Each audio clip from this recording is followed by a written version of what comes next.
Hello guys, welcome back to my law and judiciary channel.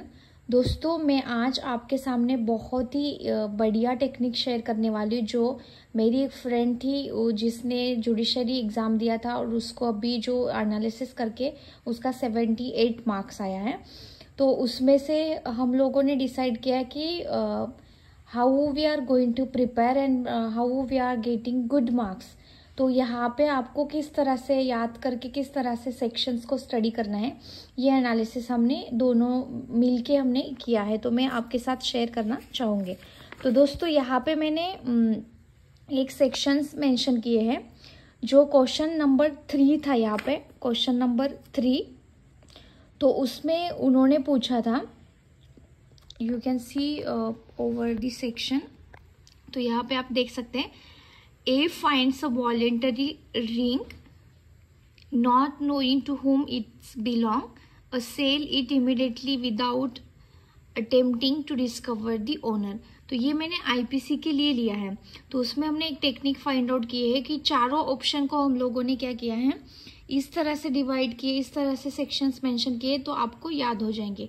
तो यहाँ पे मिसचिफ मतलब क्या होता है और उनका सेक्शंस क्या होता है, तो ये हमने 425 में डिफाइन किया है। उसकी पनिशमेंट क्या होती है, तो 3 months प्लस फाइन प्लस बोथ्स। तो इसमें शॉर्ट फॉर्म यूज किए हैं। क्रिमिनल ब्रीच ऑफ ट्रस्ट का सेक्शन क्या है, 105, 3 years punishment plus fine. And dishonestly misappropriation of property 403, 2 year punishment plus fine plus both. और थेफ्ट का सेक्शन है 378, 379 में पनिशमेंट दिया गया है 3 years plus fine plus both. तो यहाँ पे आप देख सकते हैं कि एक क्वेश्चन में आपके 4 ऑब्जेक्टिव टाइप फ्रेम हो रहे हैं और 4 ही ऑब्जेक्टिव टाइप के आपके और 4 ऑब्जेक्टिव बन रहे हैं जो पनिशमेंट के द्वारा। तो इस बार अगर जुडिशरी ने सेक्शन एग्जाम्पल पूछा है, तो क्या पता जुडिशरी नेक्स्ट टाइम सेक्शंस पूछ ले या नेक्स्ट टाइम जुडिशरी पनिशमेंट पूछ ले। तो आपके पास एक क्वेश्चन के अप्रोक्सीमेटली 4 मतलब आपके पास कम से कम 4 क्वेश्चंस इमीडिएट तुरंत बन रहे। तो ये मैंने आईपीसी के लिए किया है। तो यहाँ पे आप देख सकते हैं कि ये एक क्वेश्चन है जो क्वेश्चन नंबर 3 था। ये सेट ए है 2009 का। उसके बाद में यहाँ पे मैंने सेकेंड वाला क्वेश्चन है 378। A puts his hand in the pocket of B for stealing money, but he found nothing in B's pocket as it was empty. A has committed offense. तो अगर आपको सेक्शंस याद हो तो यहाँ पे तो तुरंत पता, एग्जाम्पल पूछे गए हैं। तो अटेम्प्ट टू कमिट थेफ्ट का सेक्शन हम लोग सोचते हैं कि 378 या 379 इसमें से होगा, बट इसका सेक्शन 511 है। मिसचिफ ऑलरेडी हमने डिस्कस किया कि 425 है। देन थेफ्ट का ऑलरेडी पता है। तो यहाँ पे आपको कम से कम हर सेक्शन आपको याद रखने के लिए मिल जाएगा।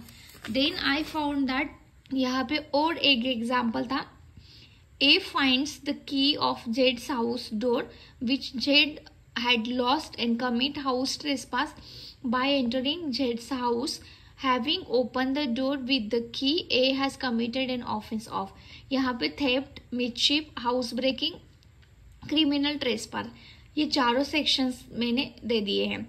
तो अगर आपको बहुत अच्छे से स्टडी करना है तो आपके साथ एग्जाम्पल भी है, सेक्शंस भी है, प्लस पनिशमेंट भी है, तो आप ये याद कर सकते हैं। तो कम से कम इस टाइप के मैंने जो भी आईपीसी से रिलेटेड थे उसके सारे सेक्शंस मैंने फाइंड आउट किए। Section 349 of Indian penal code, इसमें यहाँ पे सीधा सेक्शंस के बारे में पूछ लिया। अगर आपने पहले इस तरह से क्वेश्चन पेपर सॉल्व किया होता तो you have a idea and you have a knowledge that कौन से सेक्शन में क्या।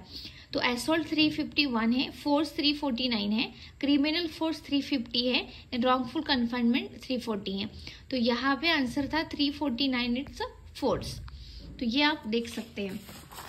तो इस प्रकार से कम 7 to 8 क्वेश्चन पूछे थे जो यहाँ पे इंडियन पिनल कोड से थे। यहाँ पे A beats B which result in dislocation of B's bone. A committed an offense under Indian Penal Code punishable under। तो यहाँ पे मैंने शॉर्ट फॉर्म यूज करने की कोशिश की है। PVCH मतलब यहाँ पे हम लोगों ने पनिशमेंट यहाँ पे voluntary causing hurt by weapons, ये सारे आप यूज कर सकते हैं शॉर्ट फॉर्म यूज करके। आप सेक्शन, अगर सेक्शंस मेंशन किया है तो आपको फाइंड आउट करना है कि ये एग्जाम्पल किससे रिलेटेड है। तो ये एक क्वेश्चन हो गया। और यहाँ पे जो भी क्वेश्चन पेपर है ये अगर आप इस तरह से सॉल्व करते हैं तो you will get the good mark. ये आप हर पॉइंट ऑफ व्यू से देखकर या हर सब्जेक्ट के लिए इस तरह से अगर आप प्रिपरेशन करते हो तो you will get good marks. तो आपके पास 4 ऑप्शन है, 4 ऑप्शन में से आपको 4 के 4 आंसर फाउंड आउट करके रखना है ताकि आपके पास सारे के सारे आंसर्स हो। Thank you guys.